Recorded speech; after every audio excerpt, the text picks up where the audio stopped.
Максат момпосуйларды жек көрөт. Милиция кызматкерлери аны күнөөсүн мойнуна алдыруу максатында конфетти төгүп, анын баштыгы менен кыйнашкан. Ошол кезден бери ал конфет салынган баштык көрөрү менен денеси дүркүрөп, коркуп кетчү болгон. Сол жак бетинен бир баары жоктон алып чыгып конфет бар экен, ошону алып чыкты. Алып чыгып эле төктү. Аны мойнуңа аласыңбы деп эле, эркекче айт деп элечи. Аны албайм, по-любому деп эле эметсем эле. Бирөөсү бут кууруп эле пакет кийишти. Тебинсем деле албайм. Өзүм жоготуп койдум. Баштыкты көргөндөн кийин эле өзүм оюм эле жаман болуп эле ушинтерем да негизичи. Чочуп эле өзүмдөн өзүм эле дагы бир нерсе болуп кетеби депчи. Ол эле коркунуч болуп каткан ушунча эме көргөндөн кийин. Мындайды башка эч кимге каалабайм мен көргөндө вообще. Жапаров Максат Кыргыз Республикасынын Кылмыш кодексинин 201 беренеси боюнча айыпталган. 2019 жылдын 26 августунда Арча Бешик жаңы конушунда электрошокер жана 4000 сом өлчөмүндөгү акчаны тартып алып, качып кеткен деп айыпталган. Максат Жапаров 94-лицейде окуп жүргөн кезинде аны алгач дарыкананы тоноду деп айыпташкан. Айтылган жерде андай дарыкана жок болуп чыккан соң электрошокер уурдады деп айыптап башташкан. Башында аптеканы тонодуң деди да. Бир магазинде тонодуң аптека. Аны кантип тонолду, качан тонолду деп эметип барсак эле, жок да ал аптека жокту. Аптека жок болуп калды, шокер болуп калды. Аны кана шокер канча сом деп чыксак эле, аны бычак кошулду, анан ошентип эле кошуп эле бар. Кички нерседен эле бул анча болбойт десек эле көтөр кош, анан 3-чү часть илип салды да, оор часть.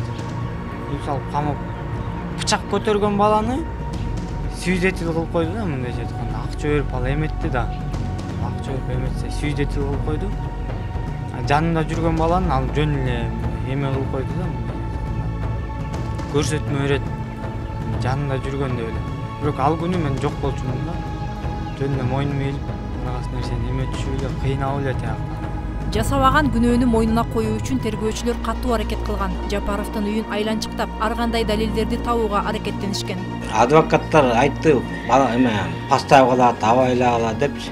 Анан биз акчасын көзүн карабай 20 миңге камера койдук. Андан мурун эме оперлер келип, үйдү айланып жүрүптү да, камера жокточу. Анан келип, эшикке чыксам көрдүм да, коро жактан чыгышты да машина менен. Анан жолго чыкканда келип токтоп, ким болот десем, Нурбектен ошентсем эле үйгө наглый кирип келди. Эчтеке кирип эле баламды сүйрөп чыгып, ошондон ал машинаны салып аракет кылса салат. Анан барып чыгып жүргөндө жакпай соседтер келип жардам берип алып калдык. Жок, барбайбыз дейм. Повестка жок, эч жак барбайбыз. Жок, повестка эмес, жана кагаздар гана көрсөттүлөр. Серена документти көрсөтөт. Жок, мына момундай балалар. Муну жапа, оперлер карабайт, муну следователь карайт. Следователь поручение берет оперлерге. Бар баланы алып келгиле деп. Ошону айт. Эми следователь айткан жок да бизге. Чынбы силерге айт. Кактан билем силер айткан? Ошол күндөн көп өтпөй Максат өзү барганда кармап калып кыйнап, күнөөнү мойнуна ал деп опузалашкан. Тергөөчүгө экинчи жолу очный ставка чыгарып атканда уруп, майор да уруп, Ленинский. Сен кийимкесиң, сен эмес Атамбаевди чыгарып атабыз, сен эмне болуп калдың деп ошактан кыйнашып. Анан мой катуу бараткандан анан айтты эме деп. Мойнуң ал, сени 20 мүнөттө чыгарабыз деди да. 20 мүнөт биякта сен отурбай, 20 секундта чыгарып коем деп. СИЗОго чейин келип эметип аттык, коркутуп. Байкеңди ойлоо, үйдөөлөрүң ойлоо деп. Заявление жазган бала группалашы. Группалашы ушу оперлер менен иштешкен деп койгон го. Иштешкен бала экен. Ошо братишкамдын электрошокерин 4000 алып коюптур деп биз Сусамырда жүрсөк, Максат өзү көлдө болчу. Анан чоң балама келип айтып кеттир, келгиле, кыргызча бүтүрөлү, арызды жазбай эле коелу деп. Анан эми дальнейший бизге асылган эми тиги эки бала, бирөөсүнүн мамасы жок, экөөнүн тең мамасы бар, бирок экөөнүн тең папасы жок экен. Экөө тең квартирада турушат экен. Анан бу жерде Максаттын үйү болуп калды да, иштеген иши болуп, үйү болуп калган, ошого бизди неметип калды деп ойлойм мен. Жыйынтыгында Максат тергөө абагында 2 ай отурду. Соттун биринчи отурумунда ал үй камагына кое берилген. Күбөлөр келбей жаткан үчүн сот отуруму улам кийинкиге жылдырылып келет. Ал арада Максаттын ден соолугу начарлап, психикасы бузулган. Үй бүлө мүчөлөрү соттук териштирүүлөргө ири суммадагы каражатын короткон. Максатты кыйноо фактысы боюнча кылмыш иши ачылган. Бирок жалган жала жапкан тарапта, тергөөчүлөр да жоопкерчиликке тартылбай келет. Жазасын алган жок, алар кайра жаныбыздан күлүп өтүп атышпайбы? Жыргап эле иштеп жүрүшөт. Эч коркпойт, алар Кудайдан да коркпойт. Кайгылары жок алар. власть ошолордо экен да. Азыр власттын баарын следовательге берип коюптур да. Алар эч кимге не подчиняется, алар өз каалаган кыла берсе боло берет экен да.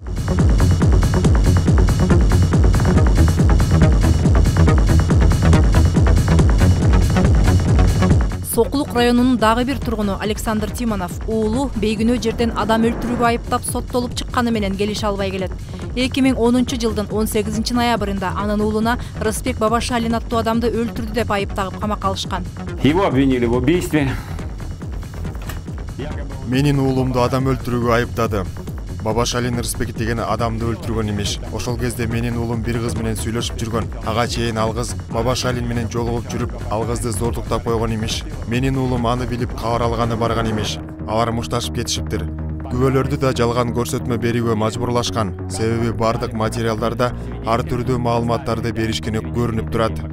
Тимоновдун уулун жасабаган кылмышын мойнуна алдыруу үчүн алдап чакырып алып кыйнашкан.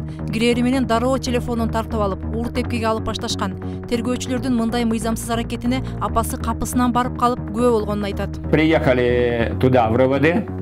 Жубайым Татьяна РОВДга барып уулумду камаптырсыңар десе караманча таанып коюшуптур. Алар алаксып калганда жубайым 2-чи кабатка көтөрүлгөндө кимдир бирөөнүн кыйкырганын кулагы чалат. Дароо уулумду тааныйт. Караңгы коридордо үн чыккан жакты эптеп таап барса, бир эшик кынайып ачылып туруптур. Кирип барса уулумду көмкөрөсүнөн басып алып, колуна кишен салып, башына желин башты кийгизип кыйнап жатышыптыр. Экөөсү эки бутун чоюп турушуптур. Башына чоң бөтөлкө менен ургулап жатыптыр. Жубайым эмне кылып жатасыңар? Бул менин уулум деп кыйкырып жиберсе, бул уулум эмес, кылмышкер деп айтыптыр бирөөсү. Убакыт өтө кеч болуп калгандыктан ал жака кимдир бирөө келет деп ойлошпосо керек, чочуп кетишиптир. Бирөөсү жубайымды катуу түртүп жибергенде чалкасынан жыгылыптыр. Жыйынтыгында уулу 18 жылга кесилип кеткен. Анын бейгүнөө камалып кеткенин далилдеген документтер да, күбөлөрдүн жаңылган учурлары да толтура. Бирок ал далилдерге эч бир орган көңүл бурган эмес. Кыйноо фактысы боюнча Тимоновдор кайрылбаган жери калган жок. Бирок ушул күнгө чейин бир да тергөөчү жазасын алган эмес. Андан бери далай жыл өттү. Уулу абакка отуруп чыкты. Бирок Тимонов бейгүнөө жерден түрмөгө отуруп чыккан уулун эстегенде ушул күнгө чейин тынч ала албай келет.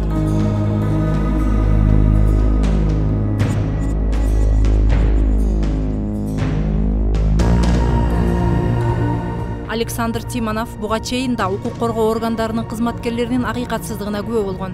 2007 жылы Тимоновдун араба чегилген эшеги капысынан жоголуп кеткен. Бул боюнча ал жергиликтүү милицияга арыз менен кайрылган. Эшек бул ат эмес экенин айтып, милиция кызматкерлери анын арызын кабыл алуудан баш тартышкан. Ар күнү ар шылтоон айтып, убара кылып атып, акыры Тимоновдун арызын кабыл алышкан.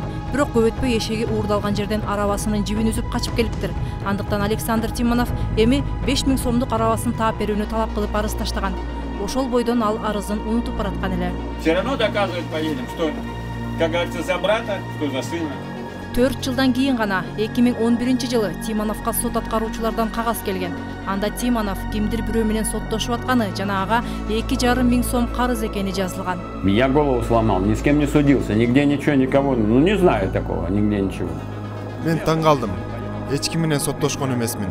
Документтеримди алып сокулукка бардым. Сот айтты, сиз жабырлануучу катары өтүп жатасыз деп. Документ менен таанышып көрсөм, менден башка дагы 8 жабырлануучу бар экен.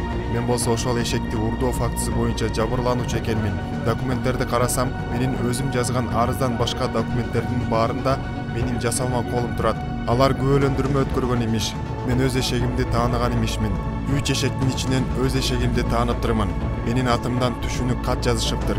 Алар мага эшекти тапшырганын жана аны жоготпой карай турганымды айтор бардык документтерди жасап коюшуптур. Эң кызыгы, мен эшек үйгө кайтканын жазгам. Алар болсо далилзат катары жоголгон эшекти көрсөтүптүр. Айтор айыпталып жаткан бала буга чейин ысык көлдөгү абактан качып кеткен экен. Аны кармап алып, бардык кылмыштарды мойнуна илгилери келиптир. Башка жабырлануучулардын бири да сотко келген эмес. Ал өзү жазбаган арыздарды көрүп таң калган. Тимоновдун кол жазмасына окшоштурууга жакшы эле аракет кылышыптыр. Тимонов кол коюунун ордуна жөн гана фамилиясын жазып койгону да алар үчүн ыңгайлуу шарт түзүп берген. Ал өз кол жазмасы эмес экенин далилдөө үчүн коммерциялык экспертизада өткөрүүгө жетишкен. Жыйынтыгында кол жазма жасалма экени аныкталган, бирок баары кеч болуп калган эле. Айыпталып жаткан бала жаза мөөнөтүн өтөп чыккан. Укук коргоо органдарынын мындай адилетсиз иш жүргүзгөнү менен келише албаган Тиманов адилеттик орноосун талап кылып, уулу үчүн да эшегин уурдады деп жалган жалаа менен айыпталып кеткен бейгүнөө жигит үчүн да аягына чейин күрөшөөрүн айтууда.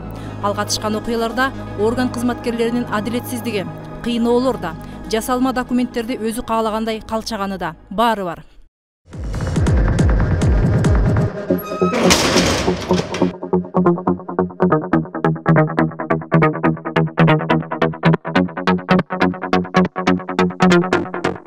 Кыйноо фактылары боюнча козголгон иштердин саны өскөн. Бирок тилекке каршы бул кылмыштар үчүн укук коргоо органдар кызматкерлери жоопкерчиликке тартылган учурлар аз.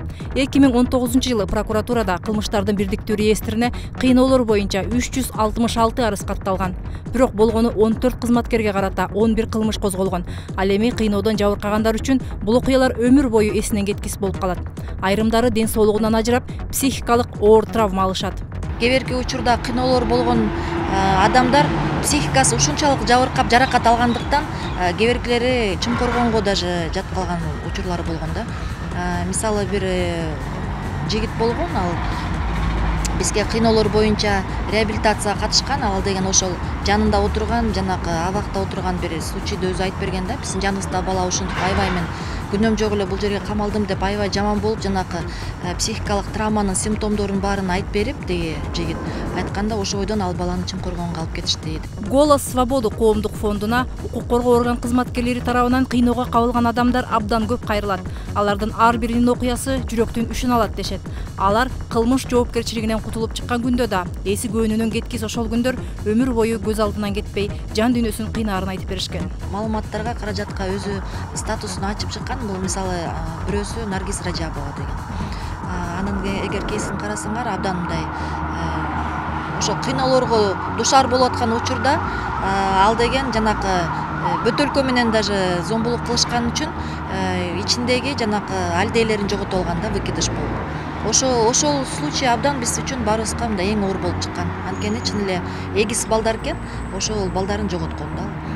Андан тышкары өзүнүн баласына дагы, жолдошуна дагы, инисине дагы бардыгына бүт үй бүлөгө ошондой иштерди кылгандыктан бардыгы жабыркашып, азыркы учурда деле кеберкилери ошо жанакы абакта отурушат. Соңку өкмөттүк эмес уюмдар тарабынан жүргүзүлгөн иш-аракеттер жана сот реформасын жүргүзүүгө болгон аракеттердин жемишинен соңку мезгилде кыйноо фактылары азайганы байкалган.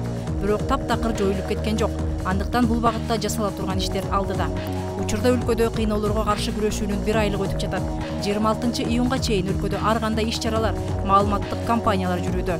Мээрим Ташыбекова, Урмат Мамбеталиев, 7 канал.